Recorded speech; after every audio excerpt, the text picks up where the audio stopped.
So the next issue and the next kind of subject that I wanted to talk about here is the kind of the faltering, I wouldn't say faltering, but I would say kind of like the bad kind of turn that is coming about for the so-called resistance.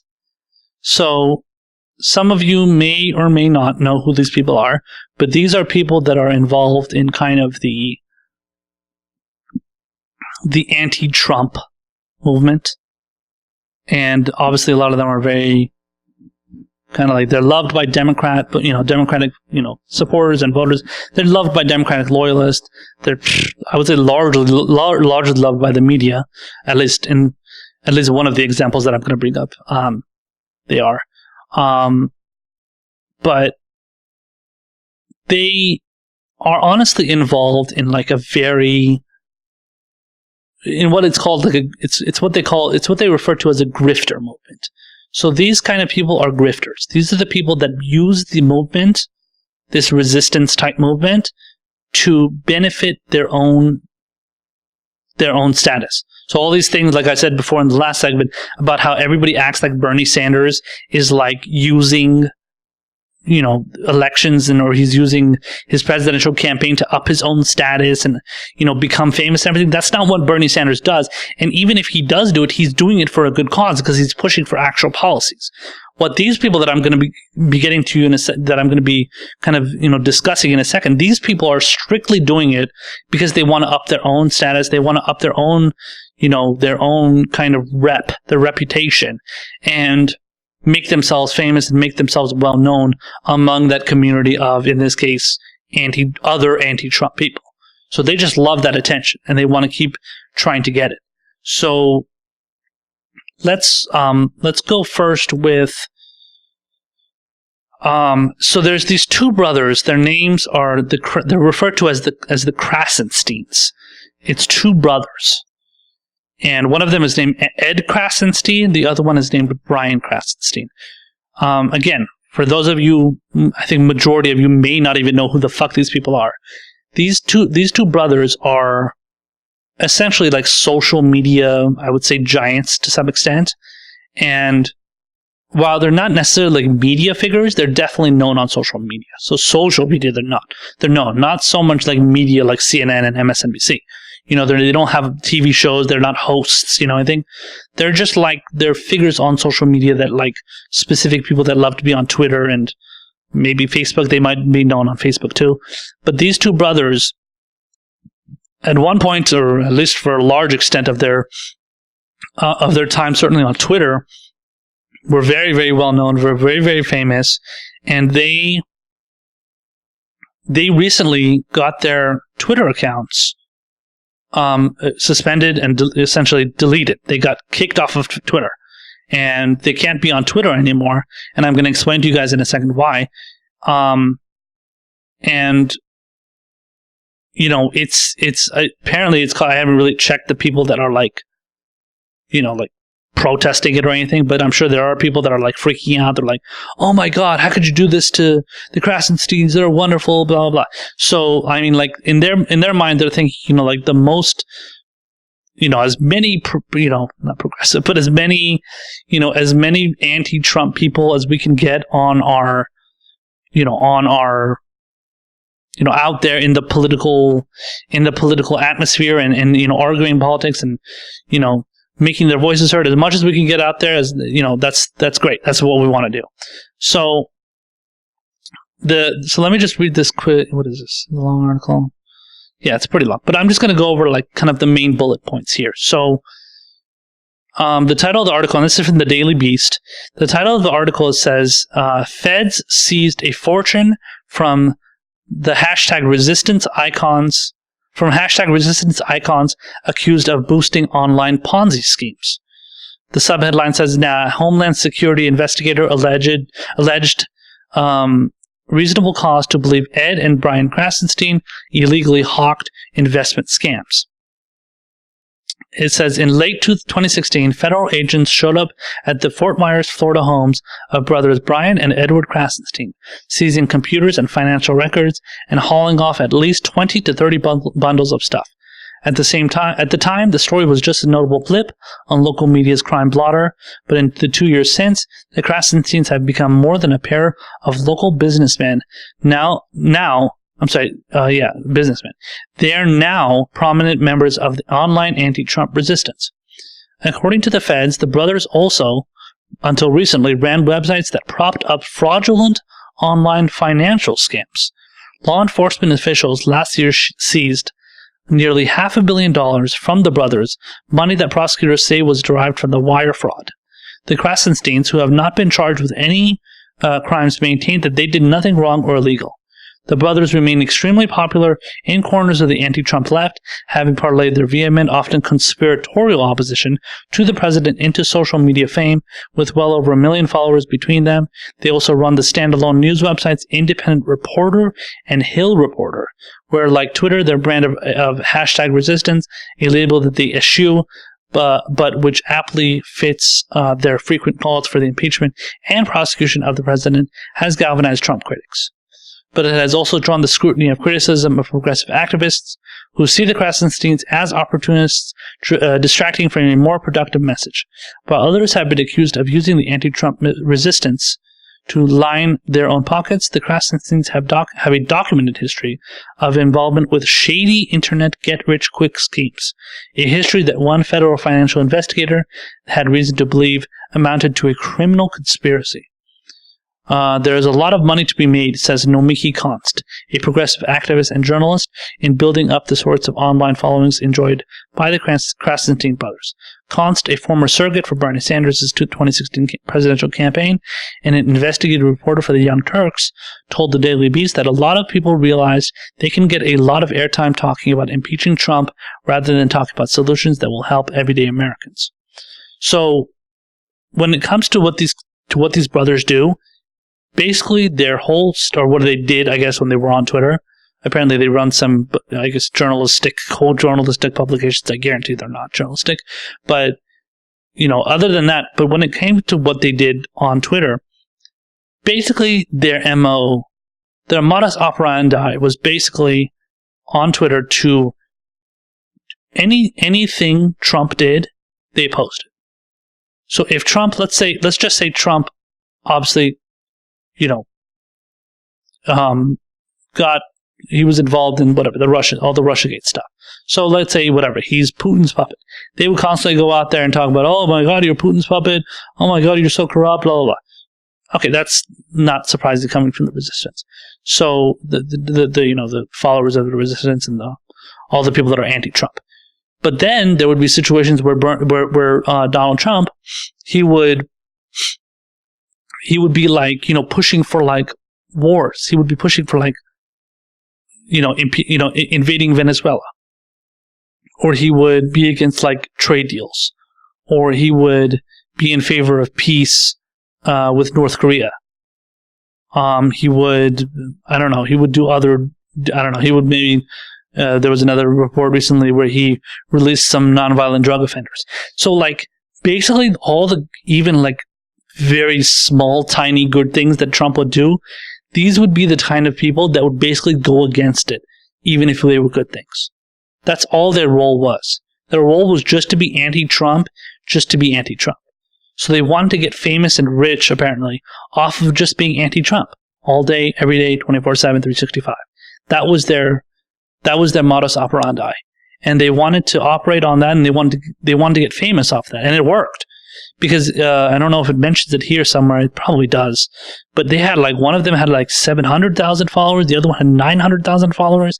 So, and then I remember at one point when I was on Twitter, I think I had my old account, my old Twitter account, which, that also got suspended because I was going at it with a bunch of anti-Bernie trolls. They had been following. I think one of them, I don't know which one's Ed or Brian or whichever, they were following me on my old account. Now, at the time I was like, and so at the time I wasn't very familiar with like who on Twitter is good and who on Twitter is bad. Like these days I'm very, very picky about who I follow on Twitter. Like, I've had to get rid of a lot of my Twitter followers, or the people, that I was following at least. I've had to get, just like unfollow a lot of people that I just had no reason to follow, because I never saw anything on their timelines being interesting, or anything that they tweeted to be really all that worth following. So I was like, whatever. So why should I follow them? So right now I kind of have it around like the 2,000-ish mark. Before that it was like probably like 2,500 maybe, or maybe somewhere around, maybe a little higher than that. But I got rid of a lot of people, and I did that for my last account too. But then obviously I got my account deleted, so I didn't get around to kind of finishing the job for my older account. But when it came to my newer account, I have done that, and I'm very, very picky with it. And so, but these were the kind of people that were like, I definitely wouldn't want to follow, but I was following them before. But so my point is that when I was following them at one point, or they were following me, so that's what happens. Like, I followed them, then they would follow me back.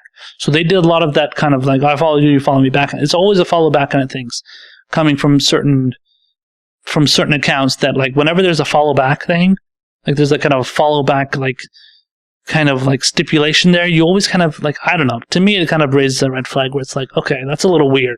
Like, how are you so okay with following somebody? Like, if they're not like, but I don't know, if they're not putting out anything out there that's interesting. But that's just my opinion. I mean, that's just the way I operate, so maybe that's just my mentality. But it's just with some accounts though, like they'll follow anybody. They'll just follow anybody that follows them. I don't know. To me, that's just weird. But listen, man, do what, people want to do whatever they want, they can do it. I'm just giving my perspective on that. But yeah, I always found that a little weird, but I guess what I'm trying to say is the fact that they would follow people so easily is probably because they tried to scam them.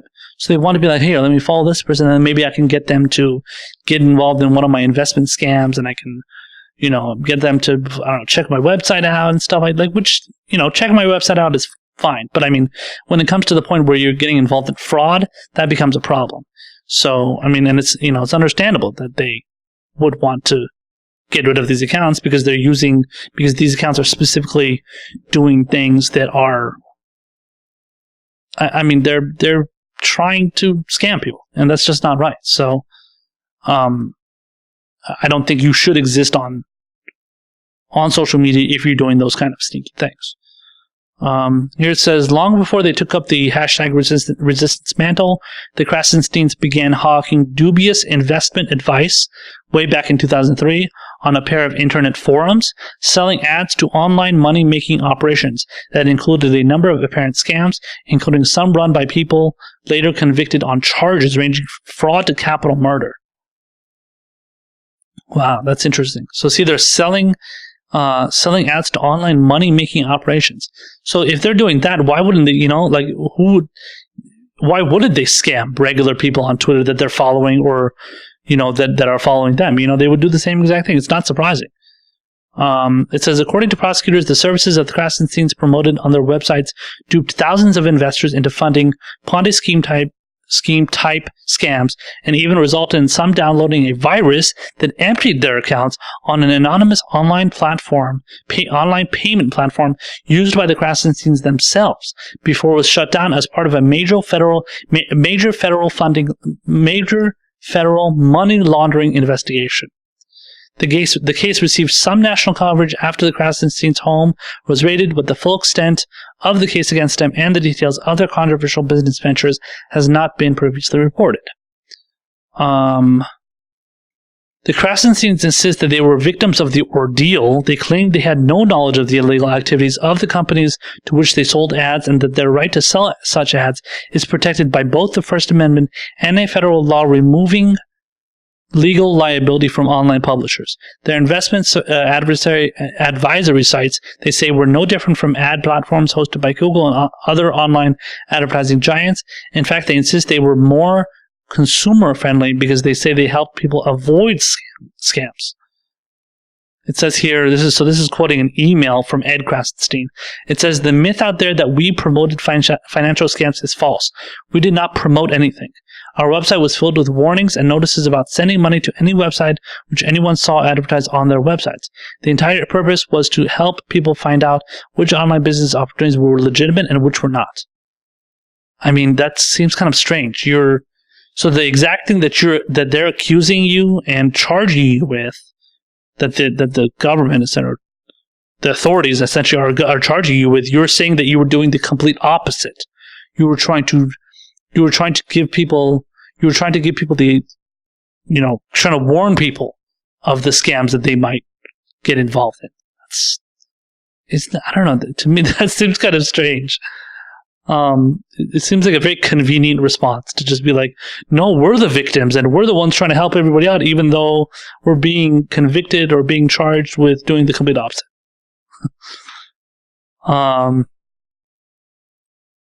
It's a pretty lengthy article. I'm not going to go through the whole thing here. The rest of the article just pretty much talks about, let me just read this last part here, kind of halfway through the article. It says, federal prosecutors did not see it that way. In a civil asset forfeiture complaint filed last August, Homeland Security Special Agent Michael Adams wrote that the brothers were paid huge sums by online scammers engaged in illegal activities. Yeah, so it's the exact opposite of what you claim it is. Whatever they're saying, it's kind of ironic too, because the same way that they deal with Trump opposing everything he opposes, even if it's a good thing that Trump pushes for, they just oppose it anyway. So in this case, which Ed Krassenstein is responding by saying, no, we're doing the complete opposite of what you're accusing us of doing. So it's ironic that whatever they are against or they're responding to, they're responding with the exact opposite response. Yeah, that's very, very convenient and very, very, very comical. So the rest of the article just talks about how, I don't know, they were involved in different scams with different, I don't know what these are, companies or groups or something. Yeah, it just kind of goes into the detail of their operations. If you guys want to check out the article, I'll post it in my description box down low, and you can check it out. So, to that point, there's another article from the New York Times. This one is about somebody named Michael Avenatti, who got charged with stealing nearly $300,000 from his client. And his client is somebody you guys might recognize. Her name is Stormy Daniels. This is somebody, so this Stormy Daniels was a pornographic actress. She was acting in porn until I don't know what date or when she stopped. But anyway, at some point she ended up accusing Donald Trump of sexually harassing her and sexually assaulting her. He was her lawyer. And apparently, according to this New York Times article, which I will not get into because the story is actually pretty straightforward. He basically stole $300,000 from her and then spent it for his own. He spent it for his own expenses. And maybe we can. Maybe let's just read the first part here. It says. Read the first couple paragraphs here. It says, federal prosecutors on Wednesday charged the celebrity lawyer Michael Avenatti with misappropriating hundreds of thousands of dollars belonging to a former client, the pornographic film actress Stormy Daniels. The indictment announced by the United States Attorney's Office in Manhattan marks the disintegration of a relationship that propelled Mr. Avenatti to national prominence and adds to his mountain of legal troubles as he stands accused of more than 36 crimes in California and New York. Mr. Avenatti is accused of taking more than $295,000 from Miss Daniels, who was named in the indictment as victim 1. So there must be more victims, huh? And was identified as the actress by a person with knowledge of the case. After helping her secure a book contract last year, according to charges, Mr. Avenatti sent a fraudulent and unauthorized letter bearing Miss Daniels' signature to her literary agent, demanding that a portion of the book advance be wired to a client trust account he controlled. Wow. And it says Mr. Avenatti is accused of putting the money toward his personal expenses, including plane tickets, hotel stays, meal delivery, dry cleaning, and a monthly payment on a Ferrari. Jesus Christ. It says Mr. Avenatti denied all of the charges against him on Wednesday and said he looked forward to fighting them in court. Quote, at no time was any money misappropriated or mishandled. He told the New York Times, saying that any funds related to the book were part of his representation agreement. Quote, she received millions of dollars worth of legal services, and we spent huge sums in expenses, he added, referring to Miss Daniels, whom he said he had not represented since February. She directly paid only $100 for all that she received? Wow. So is he saying that she owed him more? Huh. Well, anyway. Yeah, that's interesting. I mean, this guy was clearly scamming her.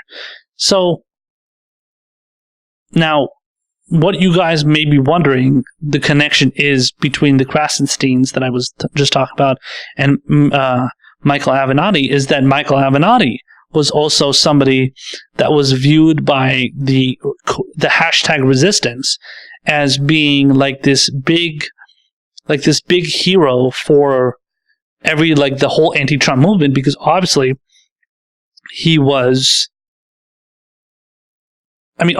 representing a woman that was accusing, and this is one of many, I don't know how many women have accused Donald Trump of sexual assault and sexual harassment, but she just happens to be one of many. And, this guy's, representing her, but, it just basically, because Kyle from Secular Talk covered it and covered this whole kind of thing that happened, regarding Avenatti, and he played the clip of all these different media outlets and channels and networks and stuff fawning over him, bringing him on interviews and saying, oh my God, thank God for Michael Avenatti. He's a savior and he's going to take down Trump. And, it's so great to have you on, and you're the next big thing, and you're my sleeper to run for president. I mean, again, the guy didn't have any political views. I mean, all he was anti-Trump, and these people are talking about how he's going to run for president. That's how embarrassing our media has become. And as many of you know, our media is obviously very pathetic and very much an embarrassment. But when you get down to like specific examples, it's just sad. It's sad how much they're going to fawn over specific like media figures, or I'm saying in this case, a lawyer. I mean, he's not even a media figure, but he would appear in so many segments on so many channels that he might have well become a media figure. And I don't think he ever put out a policy idea that he believed in. He never put out any kind of indication that he wanted to run, but everybody was talking about him as if he was going to run. It was so embarrassing. But basically, the general argument I'm trying to make here is that these resistance grifters, hashtag resistance grifters, are all about upping their own status, making themselves more famous, making sure they get more attention than anybody else, and they want people fawning over them. They would love to get that attention, love to become famous. I mean, look at this guy. According to the charges that were pointed out in the New York Times article, he was spending all the money that he got, that he basically wired to a specific account, a trust account of his. He was using that on plane tickets, hotel stays, meal delivery, dry cleaning, driving around a Ferrari. I mean, she's a monthly payment on a Ferrari. Jesus, man. I mean, talk about living the high life. So, I mean, but these people ultimately, they don't care about politics. They don't care about actually pushing for policies. Certainly Avenatti wasn't. I mean, to their credit, the Krassensteins obviously did have a political ideology, but at the same time, they were pushing fraud scams, And, like I said, Kyle from Secular Talk talked about this, he actually talked about both Avenatti and Krassenstein, but he talked about them in separate segments. I'm just making the connection between them because they're both involved in the whole hashtag resistance movement. But he was talking about, and this is kind of like just a side thing that I just wanted to throw out there for you guys to think about, is the whole idea of free speech and how getting rid of the Krassensteins from Twitter, because they got the Krassensteins basically got kicked off Twitter for this, the charges that were put against them, and Kyle, he made a good point and said, this should be considered as a free speech issue because you're silencing somebody for doing something that, doesn't deserve that ultimate treatment. So as far as like getting kicked off of Twitter, because you were involved in this scam, you shouldn't get kicked off Twitter. I disagree because you're doing something unethical in the sense that, and it has to do with your political thing. So it has to do with like what didn't have to do with like bringing the people onto their like political websites or something, or like getting them to like click on links and then, get them involved in, financial scams and stuff, which they claim was helping people to avoid financial scams. So it was way too much. There was way too much like opportunism there and way too much like sneakiness that you can't trust. And they need to get called out for that. I don't see, not only do they have to get called out for that, but they have to be kept from doing it further and from gaining more of that status. Trust me, I understand the issue of free speech. I get it. The free speech issue is very, very important when you get down to the, nitty gritty of it. And this could certainly be seen as a free speech issue. But when your free speech gets to the point of promoting scams and promoting fraud, then it becomes an issue. Then you have to really start considering like, should these people be given? Should they be given this platform to promote those kind of frauds and scams? No, they don't. I definitely don't think they deserve that. And and let's just say if Michael Avenatti was on Twitter, I don't think he would deserve to get kicked off Twitter for getting involved in what he was doing, because he wasn't using social media to up his stats. He was just going on regular media all the time. So the funny thing is now he probably won't be brought on mainstream media all the time. If anything, I doubt the mainstream media, as far as like all those networks and stuff, I guarantee they won't talk about it. By the way, there was one thing I wanted to mention about Avenatti. One last thing about, before I finish off this segment, is Avenatti was also caught for scamming Nike. So he was involved in some sort of dealing with the Nike. Obviously a big corporation known for making sports gear, shoes, shirts, equipment, sports equipment and stuff. So he was actually trying to scam them, and federal authorities caught him when he was like ready to like get involved in some sort of deal with them, and he was trying to screw them over or something. And then he apparently just got caught right there. So the people that were pretending to represent Nike or something, they caught him right on the spot. And they were like, "Oh, you're arrested, buddy." So they ended up catching Avenatti, and he was arrested for that. He was trying to scam them for I think $1 million or $3 million or something. I don't know. No, probably more than that. I forgot. There was an article from New York Times a couple months ago. I posted it on my Facebook page a little while back, and I wrote about it, gave my take on it. But he apparently tried to do that too. If you want, I can post that in the description box as well for you guys if you want to check that out. But yeah, Avenatti, Krassensteins, these are all scam artists. These people are they're all part of this fake resistance movement, stupid, resistor movement where they just want to like get famous off of being anti-Trump and representing, a porn star who's, accusing Trump of fraud or accusing Trump of sexual harassment and stuff. Then it turns out that this guy is trying to defraud his client. And then these other brothers are, defrauding regular people with their websites and their financial scams. And they pretend that they were actually trying to help people get away from financial scams. It's just all smoke and mirrors, man. This shit it's all covered up by these rich assholes that think they can get away with anything and everything. And it's good to see them get caught for it. And, if they have to suffer the brunt of being, kicked off of social media or whatever, then that's just what you have to deal with.